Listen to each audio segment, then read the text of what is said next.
Eh ben, c'est parti, bonjour tout le monde. Un rapide disclaimer avant de démarrer. Comme j'ai des vidéos à montrer très peu, il y en a quand même quelques-unes sur les slides, je vais couper ma caméra pendant que je présente les slides pour libérer de la bande passante. Et si vraiment c'est un peu trop laggy, de toute manière, toutes ces vidéos, elles sont facilement trouvables sur le Vimeo Makebird.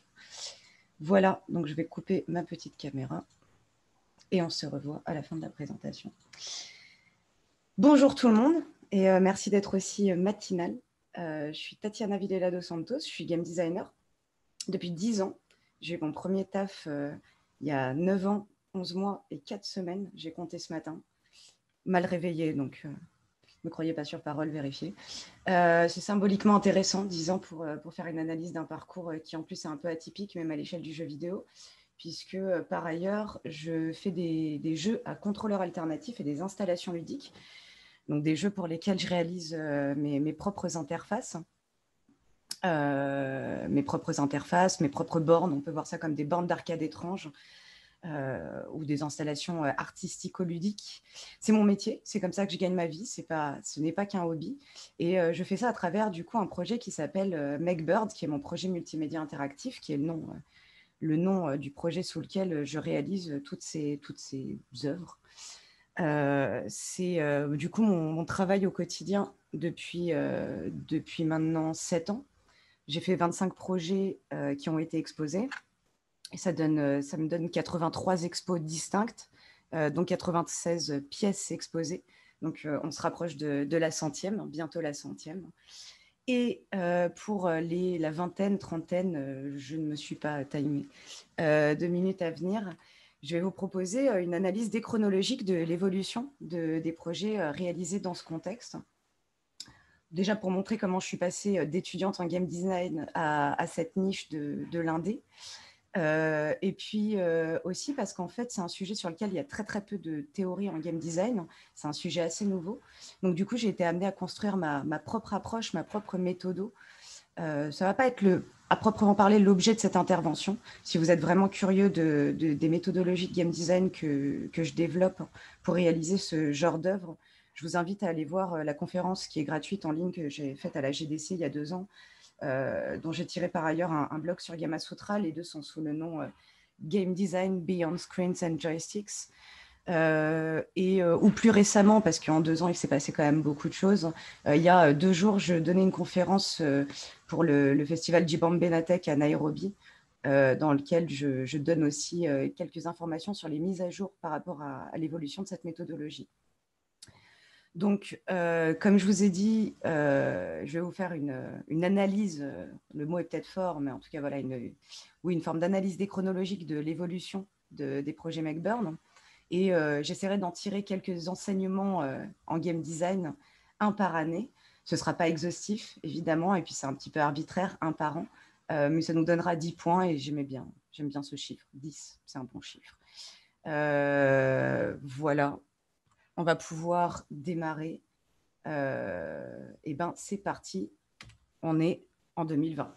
Je ne vous apprends rien. On est en 2020. Je sors de résidence artistique. Je viens de finir un projet qui s'appelle Love Sphinx, qui est un projet très artistique pour le coup. Certains de mes projets sont plus gamey, d'autres plus arty.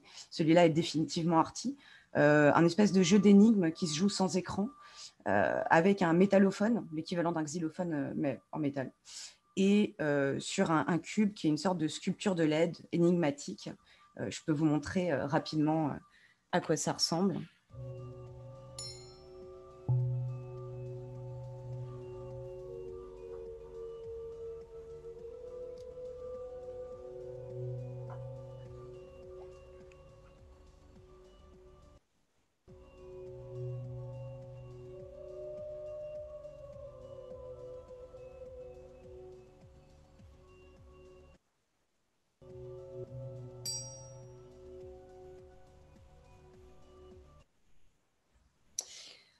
Je n'avais pas menti, c'est énigmatique et je vous laisserai avec ce peu d'informations parce que l'objet de ce que je veux vous dire sur 2020 n'est pas lié directement à cette œuvre, mais plutôt à son contexte de réalisation. C'est une résidence qui a d'abord été reportée puisqu'elle était prévue la 2e ou 3e semaine du mois de mars, et vous n'êtes pas sans savoir que le mois de mars était compliqué. Ça a été donc reporté Le report a fait que du coup, ça a été écourté. Et non seulement ça a été reporté et écourté, mais en plus la restitution a été limitée à très très peu de participants puisque Covid oblige, en termes de mesures sanitaires, on pouvait se permettre de faire passer les gens qu'un par un, de nettoyer le dispositif entre chaque utilisation. Bref, ça a été très compliqué. Et le Covid, forcément, pour ce genre de projet, rend les choses hyper compliquées. Et donc, qu'à cela ne tienne, je pense qu'on peut tirer le meilleur parti d'une crise en essayant de jouer avec la main qu'on a, hein. Même quand on a une main pourrie au poker, on peut s'en sortir, on peut quand même faire des choses. Et donc, du coup, en ce moment, en 2020, mon travail consiste à essayer de réaliser des jeux à contrôleurs alternatifs et des installations ludiques qui sont compatibles avec les mesures de distanciation sociale et tout le barda. Et pour ça, j'explore 3 possibilités. L'intangibilité, donc tout ce qui va être interaction dématérialisée, hein, Kinect, Leapmotion, donc tout ce qui va être de l'ordre de la mocap, mais aussi de l'eye tracking et de l'interaction micro. Deuxième voie, ce qu'on appelle les foot operated controllers, donc tout ce qui se contrôle au pied, hein, le nom est transparent. C'est la voie que j'ai la moins explorée par ailleurs des 3. Et les jeux à contrôleurs alternatifs qu'on peut jouer chez soi. Et pour ça, il y a 2 manières de faire, évidemment. Faire des jeux qui vont être réalisés en usine, des contrôleurs réalisés en usine, mais je vous avoue que je n'ai pas tout à fait une usine sous la main. Et je ne suis pas une enfant de milliardaire, donc je ne peux pas me permettre de payer une usine pour ça.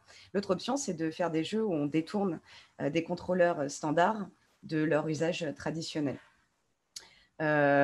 Pour cet aspect-là, d'ailleurs, si ça vous intéresse, il y a une jam que j'ai lancée il n'y a pas longtemps sur Reach qui est dédiée à ça et qui s'appelle la Alt Control at Home Game Jam. Et l'enseignement que je tire de l'année 2020 en ce qui me concerne, c'est d'essayer d'aborder la contrainte non pas comme un problème auquel il faut pallier, c'est-à-dire de ne pas être dans le faisons comme d'habitude, mais avec les contraintes. Comment est-ce qu'on peut essayer de faire comme d'hab avec les contraintes, mais plutôt comment est-ce qu'on peut changer de paradigme et se demander qu'est-ce que permet de faire ce contexte qu'un autre contexte ne permettrait pas. Je peux vous donner un exemple concret. En ce moment, je travaille sur de l'eye tracking et l'un des intérêts de l'eye tracking, c'est que contrairement à la plupart des interactions notamment avec les membres, hein, je pense interactions main-pied, on a très très peu conscience de nos mouvements oculaires. Et donc, on peut très facilement surprendre les joueurs là-dessus et travailler sur le fait d'attirer leur attention sur une chose ou sur une autre. Démarrage en douceur pour 2020. 2019. 2019, c'est l'année de mes 30 ans. Grosse année de remise en question, pas seulement parce que j'ai 30 ans, parce que ça arrive à tout le monde, mais aussi parce que j'ai une vingtaine de jeux à mon actif à ce stade sur Makebird, et ils ont tous été produits sur quelques mois, toujours moins d'1 an. Et je commence à me dire que ça fait court, en fait, et que j'aimerais vraiment, vraiment passer plusieurs années sur un même projet, donner la chance aux contrôleurs alternatifs et aux installations ludiques d'avoir l'ampleur d'un jeu, au moins d'un jeu indé tradi, quoi. Donc, une année très, très calme, 2019, où je voulais essayer de passer plusieurs mois, même plusieurs années, donc sur un même projet, sur un projet qui donc n'est pas release, puisque 2019, ça fait même pas 1 an, hein, donc voilà. Projet qui s'appelle Doudaille et qui a pour objectif 2 choses. Déjà, un travail sur la narration, ça c'est voilà, et surtout de faire passer un message, de faire passer un propos. Comment est-ce qu'on peut faire du jeu engagé, le mot est peut-être fort, mais en tout cas du jeu à message, du jeu à propos avec du contrôleur alternatif. Pour cette année plutôt calme, il faut bien que je gagne ma vie quand même, donc j'expose plusieurs des projets que j'ai déjà réalisés avant, essentiellement en France, parce que les expositions à l'étranger demandent beaucoup de temps, hein, voyage, déploiement de l'installation, etc. Donc du coup, je capitalise énormément sur ce que j'ai déjà fait. Et au bout à la louche 6 mois, je me retrouve hyper frustrée par la lenteur. J'ai jamais si peu produit, en 8 ans, j'ai jamais si peu produit de ma vie. Ça fait 6 mois que j'ai rien produit, je suis hyper frustrée. Je commence à me dire, il faut que je fasse des petits jeux, là, psychologiquement, ça va pas. On fait des petits jeux en jam, notamment des choses un peu barrées, surréalistes, comme Stone Dream Simulator, un jeu où on incarne un caillou, mais avec de l'interaction. Je mets ça un peu au vidéo mapping sur monuments aussi et sur bâtiments. Mais surtout, je fais ce que je pense être le premier jeu engagé sur format court, hein, que je fais, qui s'appelle Dichotomie. Dichotomie, donc, qui est un jeu qui parle de l'hyperpolarisation de la société. Et je me donne comme challenge de designer d'en dire un maximum avec un minimum. c'est-à-dire d'utiliser les interfaces tangibles, qui est censé quand même être ma spécialité, donc de ne pas passer que par la mécanique côté numérique, hein, de dire avec les interfaces quelque chose de très très simple. Sur ce jeu, on joue avec des lunettes anaglyphes, hein, des lunettes avec du rouge et du bleu, et on a face à nous des visuels qui sont plus ou moins contradictoires, hein, qui bien sûr incarnent l'hyperpolarisation de la société. Et dans sa version actuelle, le contrôle est un swipe right-left façon Tinder, qui évidemment vient renforcer cette idée d'hyperpolarisation de la société, ce monde dans lequel on est obligé de prendre position. Si on n'est pas pour, c'est qu'on est contre. Et voilà, on swipe right ou left. Un contexte assez intéressant pour moi de travail, puisque c'est la première fois que j'essaie de véhiculer un propos à travers les interfaces tangibles, ou pas tangibles d'ailleurs. Voilà, j'ai appris plus tard que Godard l'avait fait il y a des années pour la Nouvelle Vague. Je ne savais pas, mais je suis flattée de savoir que c'était une idée que Godard avait eue avant moi. 2018, une année assez spéciale aussi pour moi. Déjà, c'est la première fois qu'en freelance, puisque j'y viendrai plus tard, hein, comme je suis en déchronologique, donc je fais du freelance. C'est la première fois que je travaille sur un ARG de manière professionnelle. On me paye pour travailler sur un ARG, un jeu à réalité alternée, pardon. Hyper intéressant parce que l'ARG, c'est un format où, bon, déjà, il y a du narratif, hein, moi, c'est mon dada, mais aussi l'ARG a un point commun qui n'est peut-être pas évident avec l'installation ludique, c'est que dans les ARG, donc, tout est fait pour brouiller les frontières entre réalité et fiction. Et ça me fait réaliser à quel point j'aime faire de l'installation ludique, parce que l'installation ludique, plus que n'importe quel autre format pour moi, bon, je prêche pour ma paroisse, s'émancipe du caractère simulatoire d'une expérience vidéoludique. Je m'explique. Je m'explique à travers un projet très précis, pardon. Donc, sur cette année-là, 2018, je fais un jeu qui s'appelle Negemu. Je fais ce jeu en résidence artistique, dans une résidence en Tunisie, ma 9e résidence, si je ne dis pas de bêtises, puisque celle de 2020 était la 10e. Et ce jeu est inspiré de ma pratique du judo. Et dans le judo, bon, bah voilà, hein, je vous apprends rien, c'est très très physique le judo, c'est-à-dire qu'on est vraiment sur une expérience hyper corporelle. Et à ce jour, les jeux qui sont sortis autour du judo, en gros, ils prennent deux voies, c'est des jeux AQTE ou c'est des jeux genre jeux de rythme où il va falloir, dans le bon timing, réaliser des prises qui vont être mappées sur tel ou tel bouton d'une manette. Ce qui va complètement à l'encontre de l'essence de ce qu'est le judo, où le judo, c'est une activité où on doit être dans le développement d'une intuition corporelle, c'est-à-dire à une intuition, à une sensation physique donnée, je dois réagir de manière presque subconsciente. Je n'ai pas le temps de réfléchir à ce que je dois faire, je dois le faire d'instinct. Et du coup, l'installation ludique, plus que n'importe quel autre format, permet de s'émanciper du caractère simulatoire, puisqu'on peut complètement sortir de l'écran. Et donc, c'est ce que j'essaie de faire avec un jeu comme Negemu, dont je vais vous montrer un extrait rapide, que vous fassiez une idée de ce à quoi ça ressemble.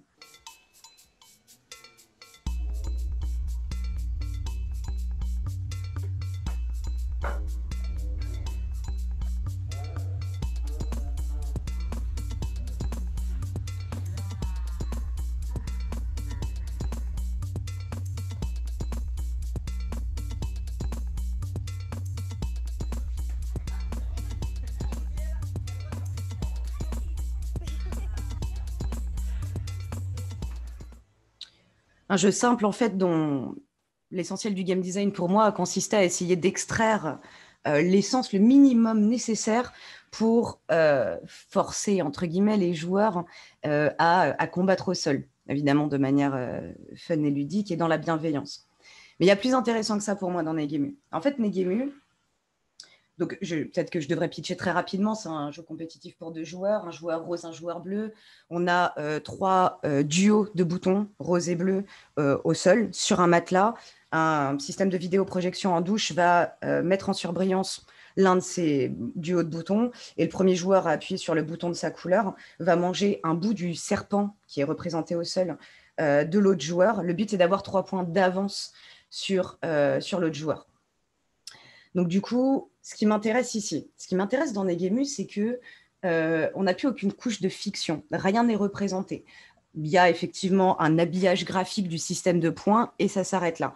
Pour tout le reste, on a des joueurs, un cercle magique une manière graphique de représenter les points et c'est tout. Et c'est ce minimalisme qui m'intéresse parce que quand on crée de l'installation ludique, en tant que game designer, on a la main sur quelque chose sur lequel on n'a pas la main quand on fait du jeu vidéo traditionnel, c'est la maîtrise de l'espace-temps. C'est-à-dire que comme le dispositif va être exposé, on va créer un espace social dont on a la pleine maîtrise et dans lequel on va pouvoir induire un certain type de comportement. Un truc tout bête, comme il y a des matelas au sol et que les boutons sont au sol, il y a un rapport à la verticalité qui s'installe, qui fait que les joueurs vont être obligés de se pencher, voire même de se mettre à quatre pattes et de crapahuter comme des enfants. Mais pas seulement ça. Il y a un espace aussi physique qui est délimité par la vidéoprojection et l'espace du matelas, du tatami qui est au sol. Qui fait que du coup, on va pouvoir réellement créer une frontière physique dans l'espace où les règles sont différentes. Il est évident que dans Negemu, moi, je ne me gêne pas pour tacler les gens, les faire tomber, leur faire des prises, etc., essayer de les immobiliser, chose que je ne ferai pas dans la rue. Créer une installation ludique pour un game designer, c'est créer un espace social, en fait.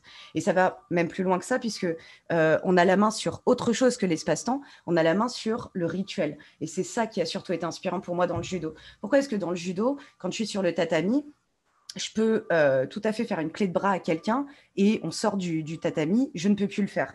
La différence ne tient pas juste à l'espace-temps, elle tient aussi à tous les codes rituels. Le fait que la personne porte un judogi, par exemple, va influer là-dessus. Je ne ferai jamais une clé de bras à quelqu'un qui ne porte pas un judogi sur le matelas, etc.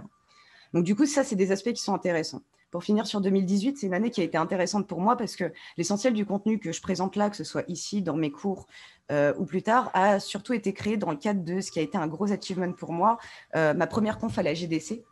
Je vais très peu parler, j'en ai pas parlé là, pour le moment des confs, des workshops, des cours que je donne, parce que sinon on n'est pas sorti du foin, il y en a beaucoup. Mais ça a été une énorme échéance pour moi qui m'a obligée à rationaliser énormément mon travail.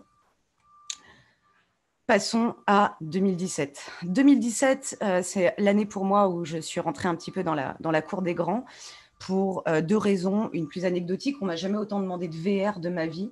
Je ne suis pas vraiment sûre de savoir pourquoi, mais peut-être que le fait que le HTC Vive soit sorti moins d'un an avant a joué. J'ai notamment eu l'occasion de faire un jeu d'auteur qui s'appelle Spoons, qui m'a permis de bosser sur un aspect de l'installation interactive qui me plaît beaucoup, qui est de réenchanter le réel, de rendre magique les objets du quotidien.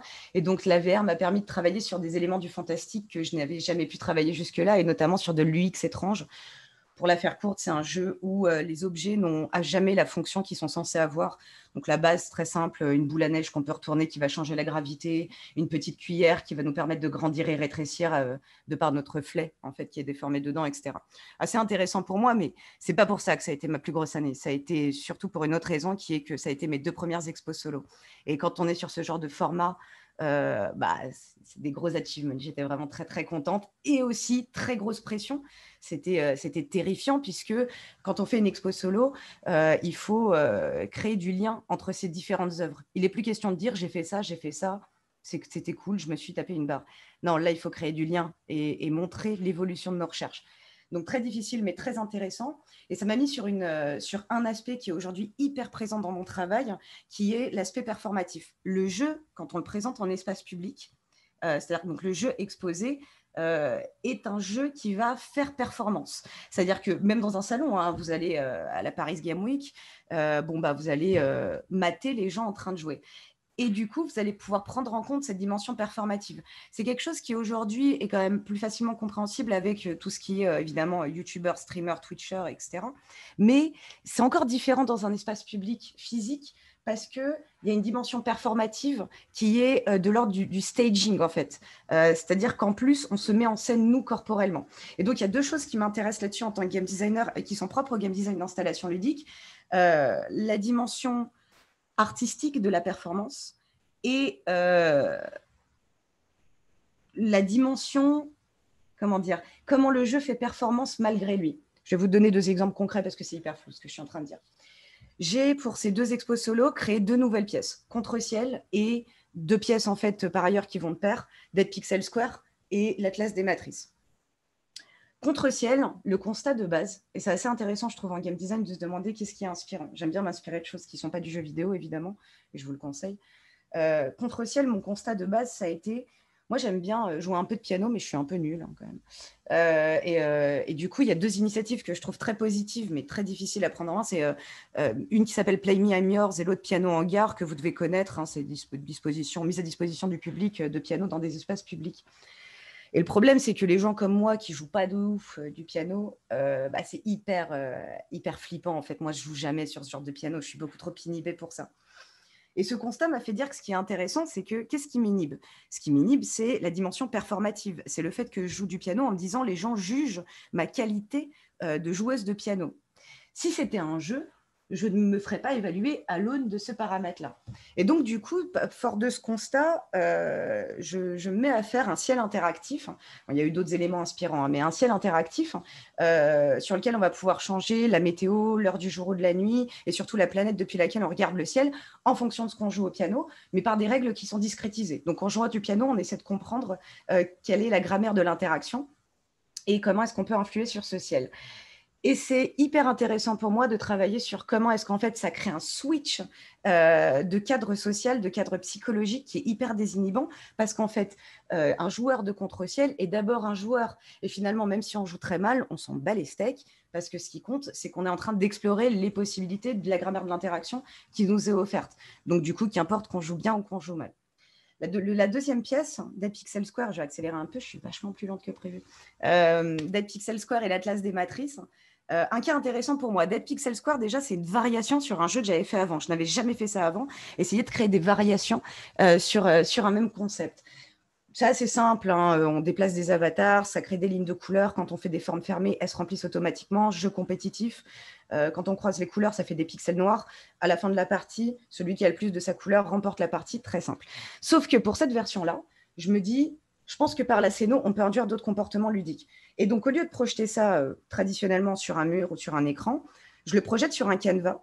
Et à côté de ça, je mets une autre pièce, donc l'Atlas des matrices, qui est une vidéo-projection de tous les screenshots de fin de partie de Dead Pixel Square. Première chose qui m'intéresse, c'est de créer une espèce d'atlas, donc de cartographie des fins de partie. Je trouve ça hyper intéressant parce qu'on peut voir si les gens ils ont une approche destructive, d'aller défoncer la game des autres, plutôt constructive, de construire dans leur coin et tout, les stratégies qui se mettent en place. Mais surtout, ça induit des comportements qui ne vont pas du tout dans le sens du jeu parce que le truc est diffusé, les gens se mettent à dessiner, à avoir des comportements variants, déviants du comportement ludique traditionnel. Et ça a été pour moi l'année 2017 où j'ai vraiment essayé de comprendre dans le fond l'influence qu'a la scénographie quand on est game designer sur nos pièces et qui est vraiment le propre de l'installation ludique. Je vais m'arrêter là pour 2017, mais si ça vous intéresse, j'ai donné une conf de 20 minutes il y a quelques années qui s'appelle Short Praise of Playful Performances et qui vous résume ça plus en détail sur l'aspect vraiment purement performatif. On va passer à 2016. 2016, année pareille, très très particulière. C'est la première fois que je collabore avec des profils hyper chelous. Je bosse avec une compagnie de théâtre qui veut de l'installation interactive ludique dans une adaptation de L'écume des jours. L'écume des jours, œuvre de Boris Vian, très surréaliste, donc ça s'y prête grave. Je bosse par ailleurs avec des ingés de chez Orange sur des jeux avec un robot humanoïde à déployer dans les labs Orange. Je me mets à bosser sur de l'escape game, première fois de ma vie, très gros secteur l'escape game pour l'installation ludique, puisque par la suite, on m'a pas mal demandé de faire des énigmes indépendantes. L'escape est un milieu hyper concurrentiel pour rapidement parler de ça, et du coup, il y a besoin aujourd'hui d'éléments distinctifs d'un escape à l'autre, et donc on fait de plus en plus appel dans ce domaine à des gens comme moi, en fait, pour proposer des modules qui vont démarquer un petit peu l'escape. Je bosse par ailleurs avec Sésame, qui est une asso l'IA Ankama, sur un jeu à déployer pour leurs événements. Je bosse avec des journalistes de Mediapart sur les élections à venir et les différents formats d'élections, en fait, pour montrer aux gens que le vote par représentation, donc par représentation majoritaire, c'est-à-dire le fait d'élire des gens à la majorité et que ce soit des représentants, ça ne va pas du tout de soi. Et du coup, c'est un challenge de ouf. C'est un challenge de ouf parce que moi, voilà, on est en 2016, ça fait quand même 4 ans que je fais des jeux avec Makebird. Bon, je commence à être à peu près bien dans mes baskets quand même. Sauf que moi, je m'exprime par la mécanique de jeu et je me retrouve à bosser avec des gens qui s'expriment d'une manière complètement différente. Par exemple, les journalistes, eux, qu'est-ce qu'ils font? Bah, ils me filent de la data, quoi. Donc, je me retrouve avec pléthore de données. Voilà, dans tel pays, ils font ça. Dans telle ville, ils ont expérimenté ça. Ah, bah, tel État aux États-Unis, ils font ça. Puis ça me fait une belle jambe, quoi. Et moi, j'essaie d'expliquer. Et c'est un espèce d'effort. C'est pas qu'un effort de pédagogie. Il ne s'agit pas de dire aux autres, faites comme moi. Il s'agit de comprendre comment eux véhiculent du propos, en fait. Hyper intéressant comme exercice. Le jeu en question, c'est pour parler, si vous êtes curieux. Mais ma plus grosse collab, c'est avec un chorégraphe et des danseurs. Jamais bossé de ma vie là-dessus. Je connais rien à la danse contemporaine, hein. Pour moi, la danse, c'est les gens que je vois danser en boîte et je vais pas en boîte. Donc, je connais rien à la danse. Tout ce que je devine quand même, c'est que bon, c'est des gens qui doivent à peu près s'exprimer par le corps. Hein, ça me semble pas délirant. Et du coup, donc gros effort de rationalisation de ma démarche, hein, pour communiquer ma démarche, comment je travaille sur de l'installation ludique, etc., avec des gens qui sont à peine versés dans le numérique. Mais surtout, j'essaie de comprendre leurs enjeux. J'essaie de comprendre qu'est-ce qui bloque, en fait. Et ce qui bloque, qu'est-ce qui bloque? Où est-ce qu'il y a de la friction entre la manière dont les chorégraphes et les danseurs s'expriment et un jeu? Et le premier truc qui bloque, c'est la linéarité. Un chorégraphe, il vous fait une choré, la linéaire, c'est comme une pièce de théâtre. Et voilà. Et après, il y a un peu d'expression corporelle, mais c'est l'essentiel de ce qu'on a. Or, déjà par l'interaction, c'est pas possible chez nous. On ne peut pas avoir un truc prédéterminé comme un film. On ne peut pas dérouler, sinon je fais un film en fait. Et donc, je me retrouve à faire des boucles de gameplay pour danseurs. Donc, littéralement, je conçois, je fais un game design document avec des boucles de gameplay, mais pour danseurs, où je fais un automate à état fini, mais avec des comportements dansés, comme si les gars, c'était des fantômes dans Pac-Man.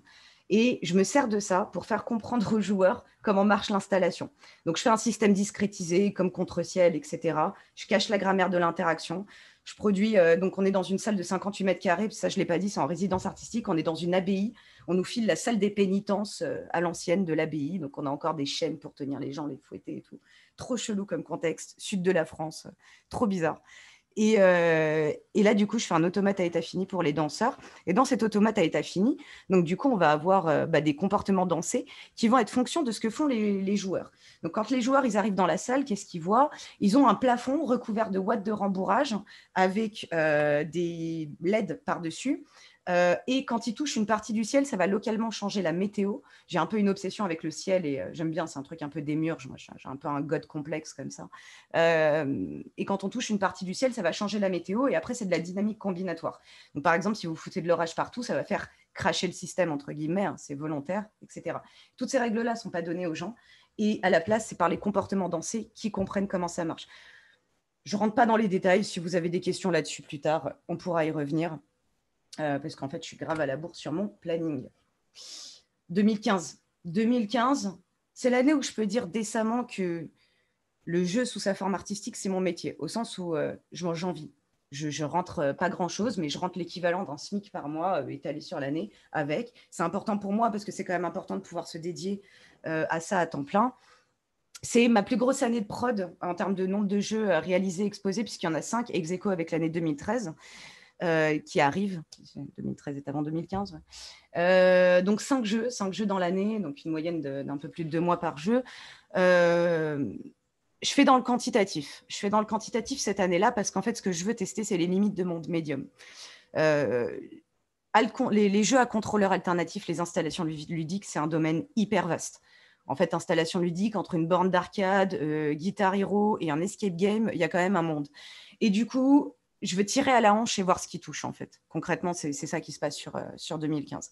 Donc, du coup, je vais faire Jungle In, une pièce immersive hyper chelou, hyper arty, basée que sur de la LED, sans aucun ordinateur, pas de carte Arduino, rien. Je fais du jeu à contrôleur alternatif tradi avec GPU, un jeu où il y a juste un contrôleur qui est différent, le reste, c'est du jeu vidéo tradi. Je fais Bebos, un jeu qui est développé exclusivement en club, où il y a une caméra braquée sur un dance floor qui reprojette les gens qui sont en train de danser, mais altérés par des shaders, des trucs qui vont glitcher l'image, des kaléidoscopes et tout, pour induire des comportements ludiques chez les gens bourrés qui sont en train de danser sur un dance floor. Je fais du détournement de contrôleurs standard en jam de 48 heures pour un docu Arte sur un jeu donc, qui s'appelle Snailed It. Je bosse dans la recherche avec le Centre de recherche interdisciplinaire, l'Institut ACT de la Sorbonne et le CNRS. Vraiment, je tape large, quoi. Mais surtout, je fais une résidence qui a été dure, mais qui est sûrement celle qui m'a le plus appris, qui est une résidence organisée par un festival à qui je vois beaucoup dans ma carrière, qui est le Maze Festival, qui se déroule à Berlin, mais qui a des éditions un peu partout dans le monde, et qui organise cette année-là, pour la première fois, je crois, une résidence qui s'appelle The Brain. Pendant un mois, en fait, 3 artistes qui ne se connaissent pas, un artiste polonais, un artiste français et un artiste allemand, bossent ensemble sur une nouvelle pièce. Et vous démerdez, vous ne connaissez pas, vous devez vous démerder pour faire matcher les égos de tous ces gens-là, ce qui est compliqué.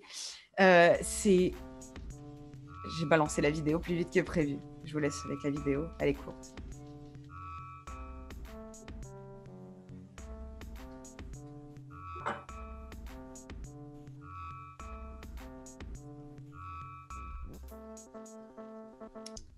Voilà, je vous ai spoilé ce que j'allais vous dire. Donc, je réalise durant cette résidence Magnesia, qui est un jeu full analogique. C'est-à-dire pas d'ordi, pas de carte Arduino, rien. Et je me retrouve à, comme disent nos amis anglo-saxons, pousser l'enveloppe, c'est-à-dire tester les limites d'un format full analogique, ce que je n'ai jamais fait dans ma vie. Et on se retrouve donc avec Magnesia, qui est un jeu pour 2 à 8 joueurs en compétition, équipe rouge, équipe bleue, basé sur des contrôleurs qui sont en fait des cylindres de plexi fourrés de néodyme, qui est un aimant hyper puissant, assez puissant pour que ça arrête les pacemakers. Et du coup, on a un disclaimer là-dessus. On ne peut pas jouer avec un pacemaker ou un appareil auditif. Enfin, on peut, mais à vos risques et périls. Voilà, on a 5 balles. On est vraiment sur un paradigme façon billard. On a 5 balles en métal au centre de la table qu'on doit placer en début de partie. L'objectif des joueurs, ils ont 3 goals, 3 objectifs. 3 lieux où ils doivent mettre des balles. La première équipe à mettre des balles là-dessus, sur ces 3 goals, gagne la partie. Donc là, je vais vous montrer la vidéo que je viens de vous montrer. Et du coup, je vais enchaîner malgré cette petite faille dans mon passage de slide. Hyper intéressant pour moi de naviguer en eau trouble comme ça. Très difficile, hein, clairement. C'est une année où j'ai fait beaucoup de conneries en design. Je pourrais revenir dessus plus tard. On arrive à 2014. 2014, je ne gagne pas encore ma vie avec mes contrôleurs alternatifs et mes installations ludiques. Par contre, c'est déjà l'année où j'ai mon premier prix pour indé. C'est-à-dire le premier prix qui vient du milieu indé, c'est les EIGD qui me décernent ce prix pour un jeu que j'ai fait l'année précédente. Et c'est une reconnaissance qui est hyper importante pour moi parce que jusque-là, en fait, la reconnaissance que j'arrivais à avoir, elle venait du milieu artistique. J'avais jamais réussi. En fait, c'était trop parti pour l'indé et trop gamey pour l'arty. Et voilà, et c'est l'année où vraiment ça valide. Non, c'est bien du game, quoi. C'est legit du game. C'est sans équivoque. C'est aussi l'année où je fais deux pièces, jeu de main et black box. Et surtout où je fais ma première installation de commande. Hyper dur. Hyper dur parce que là, j'ai à peine 2 ans de bouteille, quoi. Enfin, j'ai même un an et demi d'installation ludique dans les pattes. Je suis toute fraîche, je sors de mes études. Et une boîte me dit, voilà, nous, on a un budget, plusieurs centaines de milliers de balles pour l'install. Fais-nous un truc. Voilà le brief. C'est les WTA. WTA, c'est comme Roland Garros, mais pour les femmes. À Singapour, c'est la BNP qui finance ça. Il faut un truc qui va relier les gens, les clients, les joueurs de tennis et tout. Fais-nous un truc. Moi, j'ai jamais fait un truc sur de commande de ma vie. Je fais mes jeux à moi, je me tape des barres. Quand ça fail, ça fail. Quand ça marche, c'est cool. Là, j'ai pas droit à l'erreur, en fait. Là, c'est un projet de commande, je suis payée. Je suis dos au mur, ou je suis dos aux cordes plutôt. Et du coup, je me retrouve avec mes 4 ans d'expérience en G2 et à peine 2 en install, à devoir abstraire un savoir, en fait, ce qui est hyper dur. Parce que moi, j'ai toujours eu jusque-là la tête dans le guidon, j'ai tout fait, sans dire à l'intuition, mais c'est vrai qu'il y a une grosse part de subconscient, quoi, dans mon taf. Et là, je dois prendre du recul, et je dois prendre du recul, en fait, pour établir un protocole de conception, établir une pipeline de prod qui tienne la route où je puisse tenir mes deadlines. Et ça a été l'expérience la plus terrifiante et la plus grisante que j'ai eue en termes d'install.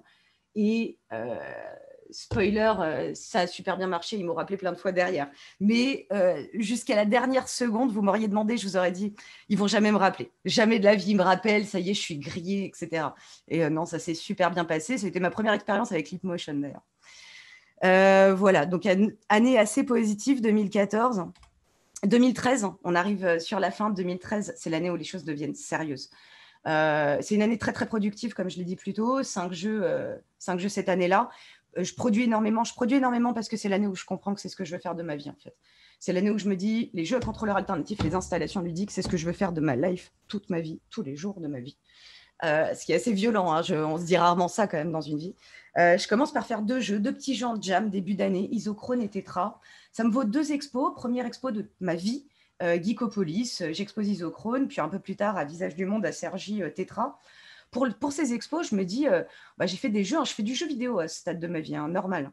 C'est des jeux un peu arcade, je vais faire une borne. Ça va être un peu plus sympa pour l'expo. Et donc, c'est ce qui va, ça va devenir autoréalisateur, enfin, autoréalisateur, je ne sais pas si c'est l'expression, mais ça va être ma première expérience avec le format installation, en fait, des simples bornes d'arcade. Il se trouve que les 2 jeux sont basés sur de la coordination. Donc, ça s'y prêtait assez.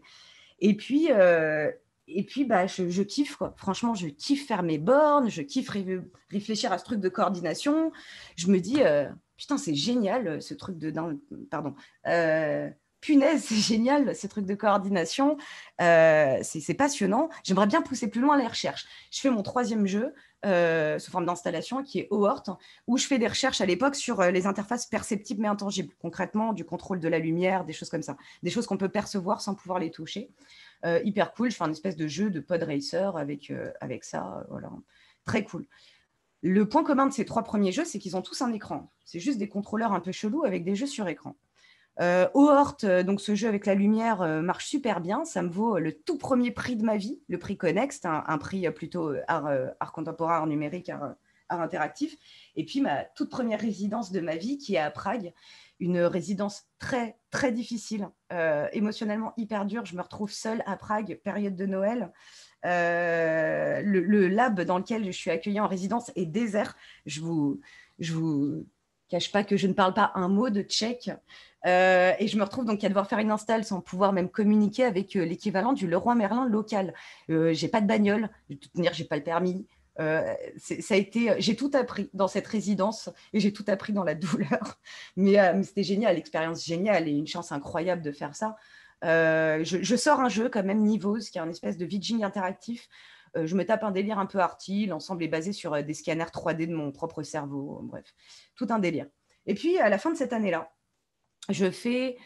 donc tout ça, hein, ces 4 jeux-là, en niveaux y compris, sont des jeux sur écran.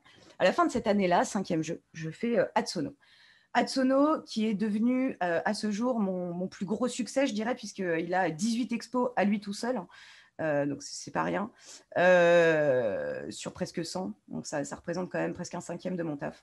Et je démarre ma rencontre avec le Maze Festival, qui est le festival qui m'a le plus donné de chance dans ma vie. Atsono, c'est un jeu qui, à la base, est fait en jam. Une jam qui, malheureusement, n'existe plus, qui s'appelle la Zoo Machine. À l'époque, Art Game Weekend, hein, qui se passait dans le nord de la France. Et il se trouve que là-bas, il y a un mec qui s'appelle Thorsten. Je ne le connais pas, il parle allemand. Et en fait, c'est le curateur de Le Maze Festival. Et ce mec me dit, mais c'est génial ton truc là, Atsono, non, on veut ça à Berlin.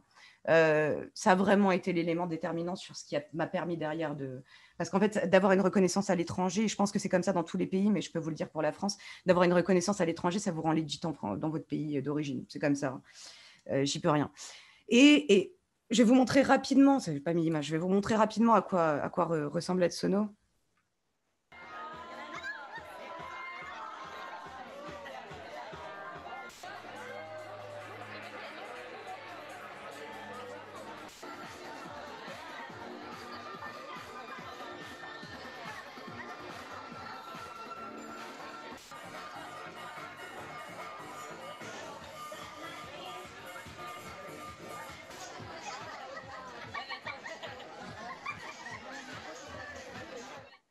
Jeu coopératif pour 2 joueurs. Chaque joueur a 5 boutons sur le corps, un sur chaque bras, un sur chaque jambe, un sur le ventre.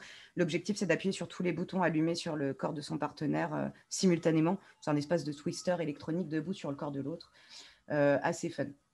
Pourquoi est-ce que Atsono, à mon avis, c'est ce qui a le mieux marché? En fait, c'est le premier projet que j'ai fait où je suis pour moi, dans l'exploitation, sans même me rendre compte du plein potentiel de ce genre de jeu, c'est qu'on peut s'émanciper de l'injonction à l'immersion dans le numérique. Il y a une forte injonction à ça dans le jeu vidéo tradi. C'est-à-dire l'idée que le jeu ne se déroule pas dans l'espace physique. Vous devez oublier la manette, vous devez oublier vos mains, vous devez oublier que vous êtes dans votre salon parce que vous devez avoir l'impression que vous êtes le soldat de la Seconde Guerre mondiale derrière l'écran. Or, dans l'installation ludique et le jeu à contrôleur alternatif, on a ce potentiel de faire sortir le jeu de l'écran, de faire sortir le numérique de l'écran. Et avec Atsono, c'est la première fois que je fais ça. Un gros kiff. J'ai kiffé faire Atsono. 2012, je bosse sur un projet transmédia avec Arte. J'ai fait une vingtaine de jams dans ma vie. Makebird n'existe pas. Et j'ai fait beaucoup de jam dans ma vie. Et je me dis, j'ai envie de faire ma première jam toute seule. J'ai envie de vraiment m'exprimer, voir ce que moi j'ai envie de faire, explorer vraiment mes envies profondes. Je fais la chi, un labyrinthe 3D en mode optical art. J'aime beaucoup l'optical art, l'illusion d'optique, machin. Le truc, c'est que je voulais faire un jeu seul, comme je l'ai dit, pour explorer mes envies profondes. Pas juste pour me donner un défi technique, ce qui est très bien aussi. Hein. C'est très cool même de faire une copie d'un jeu solo, etc. C'est super. Ça a des vertus pédagogiques évidentes, etc. Mais là, j'avais vraiment envie de m'exprimer, de comprendre ce que je voulais. Et surtout, de m'exprimer par la mécanique de jeu. Donc là-dessus, en plus d'être un genre de labyrinthe 3D en mode optical art, dedans, il y a deux choses que j'avais envie de faire. C'était d'abord d'être dans un rapport transgressif. Donc, c'est un jeu en fait où si vous vous contentez de suivre ce que le jeu vous dit, ça ne marche pas. C'est devenu très classique par la suite. Hein. Un peu plus tard, on a eu des jeux comme Stanley Parable, Antichamber, etc. qui l'ont fait. Mais moi, à l'époque, j'avais pas ça et je me dis, voilà, je veux un jeu où tout ce que le jeu vous demande de faire, bah, si vous le faites, vous avancez pas. C'est une approche peut-être maladroite, un peu simple et efficace, un peu bourrine, mais moi j'étais formée au design et pas à l'art en fait. Et ce qui m'intéressait là-dedans, c'est que la dimension poétique m'échappait complètement. Je vais peut-être expliquer rapidement. Poétique, c'est, pour le dire très simplement, ce qui s'oppose à l'esthétique. L'esthétique, c'est le rapport d'un spectateur ou d'un joueur à une œuvre. Poétique, c'est l'inverse, c'est le rapport d'un auteur à son œuvre. La deuxième chose qui m'intéressait, qui est très simple, c'est que j'ai toujours trouvé bizarre que l'objectif d'un jeu, ce soit de le finir. Si le jeu, il est fun, pourquoi est-ce que l'objectif, c'est de finir le jeu? J'ai toujours trouvé ça un peu contradictoire et j'avais juste envie de ne pas avoir ça. Donc le jeu a une fin déterminée. En fait, votre but, c'est d'explorer un maximum dans le temps imparti. Très simple, mais c'est le premier jeu Makebird et c'est ce qui a lancé le truc. C'est un simple jeu de jam où j'avais envie de bosser toute seule. Conclusion, ou avant le point avant la conclusion, 2011, je suis encore étudiante à l'ICANN. J'ai mon premier taf de game designer, c'est tout nouveau pour moi. Je suis junior sur un projet sur iPad qui s'appelle Erea, qui est coprod par Epic. Moi, je suis hyper contente. La classe pour un premier projet, je suis trop saucée. Je suis toute fraîche, hein, toute jeune, j'ai début de vingtaine. Et on est en 2000. En fait, je démarre ce truc fin 2010, décembre 2010. Pour rappel, l'iPad est sorti en 2010. Donc, moi, je n'ai pas de gestures. Hein, là. Il n'y a pas de catalogue de gestures. Les pinch, les spreads, les swipes, les machins, tout ça, c'est à construire. Et donc, je suis obligée de me demander comment les gens s'engagent corporellement dans une expérience sur tablette. Et je kiffe. Je kiffe faire du game design en explorant le territoire inconnu qui est la nouvelle technologie. Voir les possibilités que ça offre, tout ce qu'on peut faire avec qui n'a pas été fait. Je prends mon pied et je me dis, c'est génial les nouvelles technos, c'est génial de penser à l'engagement corporel des gens. C'est ça que je veux faire de ma vie. Et ma conclusion, avant tout ça, avant même de démarrer mes études en game design, j'ai 18 piges, j'ai mon bac L en poche, je bosse chez McDo pour gagner ma life. Et j'ai 3 passions dans ma vie d'adolescente, un peu apathique, comme tous les ados. Je joue à des jeux, évidemment, mais mon obsession, c'est Guitar Hero. Je fais de la compète sur Guitar Hero. Je kiffe les installs d'art interactif. J'aime bien l'art contemporain quand c'est de l'install. Des trucs un peu pop, un peu immersif. Et puis, tout ce qui est fête foraine et parc d'attractions. Et je ne le sais pas encore, mais dans quelques années, je vais faire des jeux à la Guitar Hero en mode artistique et en mode forain. Tout est déjà là et je ne le sais pas encore. Et s'il y a ce que j'aimerais vraiment qu'on ne retienne pas de tout ce que j'ai dit, c'est ce que je ne suis pas du tout en train de vous dire. C'est génial les installations ludiques, vous voyez, j'en vis. Donc, vous n'avez qu'à en faire aussi parce que c'est fun et vous pouvez en vivre aussi. C'est faux, la plupart des gens qui font de l'installation ludique n'en vivent pas. C'est extrêmement difficile, c'est un biais du survivant de croire que parce que je suis en train de vous dire ça, ça marche. Mais ce n'est pas ça en fait que j'essaie de dire.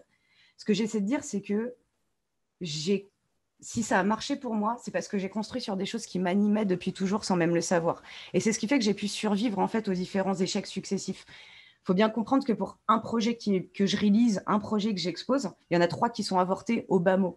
Et comme beaucoup de gens, en fait, la liste de mes projets qui n'ont pas abouti, elle est longue. Mais comme je prends mon pied à réaliser chacun de mes jeux, puisque ils sont tous enracinés dans quelque chose qui est profondément ancré en moi depuis toujours ou quasi, chaque jeu me nourrit et chaque jeu est un kiff. Et du coup, ce qui est important à comprendre là-dedans, c'est que si ça marche, c'est parce que je ne veux pas être une game designer d'installation ludique. je kiffe faire, je veux faire du game design d'installation ludique. C'est ce qui permet de dépasser le ça marche pas. Je m'en bats les steaks que ça marche pas en fait quand je fais une install.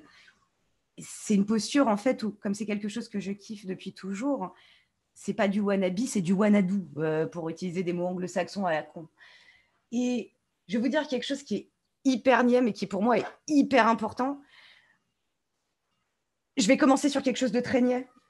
La vie est hyper courte. Il faut faire des choses qui nous plaisent, qui nous passionnent, qui nous animent. Il faut le faire dès que possible. Pour certains d'entre nous, c'est dès la naissance que c'est possible. C'est cool pour vous, vous avez un contexte familial voilà, qui vous le permet. Pour d'autres, c'est plus tard. Par contre, et c'est ce que je disais au tout début, on joue avec la main qu'on a, mais on peut toujours jouer nos cartes en fonction du contexte. L'idée, c'est de voir, en fonction du contexte dans lequel on est, comment on peut retrouver notre compte là-dedans, comment on peut faire matcher nos envies personnelles et les opportunités sur notre chemin. C'est comme ça qu'on peut dépasser le biais du survivant. Et je vais quasi m'arrêter là parce que je pense que ça parle déjà de soi, mais si cette question elle est difficile pour certaines personnes, si vous avez une difficulté à vous demander bah, mais moi c'est quoi qui m'anime, posez-vous juste une question. Quand il n'y a rien qui va, qu'est-ce qui vous reste? Quand vous êtes vraiment dans l'apathie la plus crasse, quand vous êtes au fond du trou, c'est quoi le truc qui peut vous arracher à cette apathie? Qu'est-ce qui vous arrache à la catatonie? La réponse à cette question, bah, c'est là-dessus qu'il faut construire. C'est ça qui peut orienter un parcours qui est kiffant. C'est comme ça qu'on peut faire du game design qu'on kiffe. On va passer tranquillou aux questions. Si vous avez des questions maintenant, c'est cool. Si vous avez des questions plus tard, je serai sur Discord. Si vous avez des questions encore plus tard, je suis facile à choper en ligne. Et si les installations ludiques, ça vous intéresse, n'hésitez pas à rejoindre notre communauté, notre subreddit r/control games, parce qu'on est à la cool, on est bien et on parle tous ensemble. Merci de votre attention.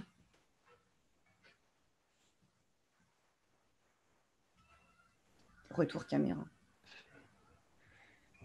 Et merci beaucoup, Tatiana. J'ai vu qu'il n'y a pas de questions dans le Discord. Puis on est un petit peu à la bourre, parce que finalement, ça a duré longtemps. Ouais.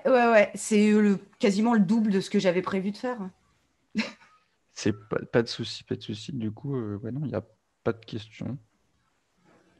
Non, je vois. Bah, du coup, je me suis mise dessus aussi. Bah, merci à Yes. vous. Il y a des gens qui disent merci. Du coup, merci, merci à vous. Effectivement, de manière, il est 56. Ouais, Donc, du coup, en 4 minutes, à part vous donner ma meilleure recette de crêpes, ça va être compliqué, je pense. Voilà, je vais mettre des pouces sur les gens qui disent merci au lieu de répondre à des questions, c'est super. Hop. Et puis, bah, merci de m'avoir écouté, c'était chouette. Et si vous avez des questions qui vous viennent d'ici là, n'hésitez pas. Je suis dans les parages de Discord et facilement joignable sur les internets. super. Ben, merci beaucoup à toi d'être venu. Et bah ouais, bah, c'était très cool. Très bon courage pour la suite de la journée. Merci encore de vous être levé si tôt pour m'écouter, vous raconter ma vie. Et puis, et ben, bisous tout le monde.